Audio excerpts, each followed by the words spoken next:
Rien n'a sans doute plus conditionné la structure de notre monde et de ses empires que les épices, pas même l'or. Les épices ont déclenché des guerres, retourné des alliances, suscité voyages, explorations et découvertes. Bonsoir Olivier Poivre d'Arvor, merci d'être avec nous sur TV5 Monde. Vous êtes l'auteur avec votre frère Patrick Poivre d'Arvor de ce magnifique livre Explorateur et chasseur d'épices, édition Place des Victoires. Comment est née l'idée de cet ouvrage ?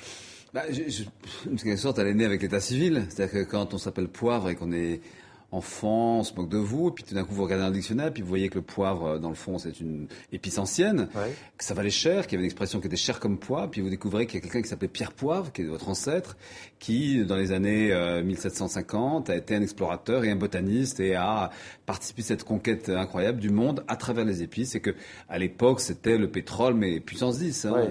Mais justement, en quoi c'était le pétrole, en quoi c'était l'or en fait cette épice ? Parce que on sortait du Moyen-Âge et c'était le raffinement absolu. Et ce raffinement, c'est important de le dire pour tous les téléspectateurs qui sont dans le monde, ce raffinement venait de l'Orient et venait beaucoup du monde arabe. Et les marchands arabes allaient chercher les épices dans l'Orient.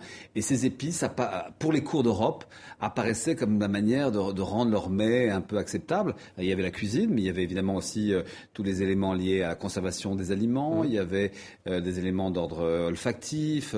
Et donc, c'était l'or plus le pétrole. Donc et la recherche de l'épice est devenue frénétique, à tel point, en effet, que le poivre était plus cher que l'or. Alors, autour de la recherche de cet or végétal, de ces plantes et d'autres graines que l'on voit à travers de très belles photos, il y a une figure centrale, vous l'avez dit, à travers votre ancêtre, le navigateur botaniste. Qui sont les autres ? Il y a tous ces héros qui sont connus, qui étaient en fait des pacifistes, des philosophes, Bougainville, Cook, La Pérouse, qui sont allés chercher d'une manière ou d'une autre le poivre et les autres épices, le cumin, le gingembre, coriandre et d'autres aux quatre coins du monde, au péril de leur vie d'ailleurs, avec toujours des conceptions philosophiques de l'île heureuse, Tahiti. Donc c'était la découverte en même temps de cette valeur qu'était l'épice, de ce continent qui était le seul continent qui n'avait pas été découvert. On avait découvert l'Amérique, on avait découvert l'Afrique, et ce continent qui s'appelait l'Australasie. On pensait qu'il y avait un cinquième continent qui était en fait après l'Asie et qui a fait que Kerguelen a cru avoir découvert les îles Kerguelen et cru que c'était un continent, et que donc il y avait une espèce de fantasme au XVIIIe siècle qui s'est souvent mal terminé avec cette conception du bien et du mal, du bon sauvage, du cannibale, mais une conception plutôt heureuse des rapports entre les individus. Alors, ce que l'on découvre aussi à travers votre livre, Olivier Poivre d'Arvor, c'est aussi le chemin méconnu sur la piste des épices. Vous parliez géographie, continent, vous nous emmenez aussi sur des terres insoupçonnées et vous passez par les pôles. Oui, en effet, c'est vrai que pour rejoindre le monde, il fallait passer, et la conquête des pôles n'était pas encore, et encore elle est à peine faite aujourd'hui, le pôle Nord, pôle Sud, l'Antarctique et l'Arctique, et en effet il fallait faire souvent des détours invraisemblables avec des voyages très très très très longs et cette passion de voyage autour du monde. Et un des voyages les plus connus, c'est le voyage de Bougainville et la Pérouse, évidemment la disparition de la Pérouse un jour, et on dit que Louis XVI, quelques heures avant sa mort, se demandait où était Monsieur la Pérouse, que cette disparition de la Pérouse a été un des grands mythes du XVIIIe siècle.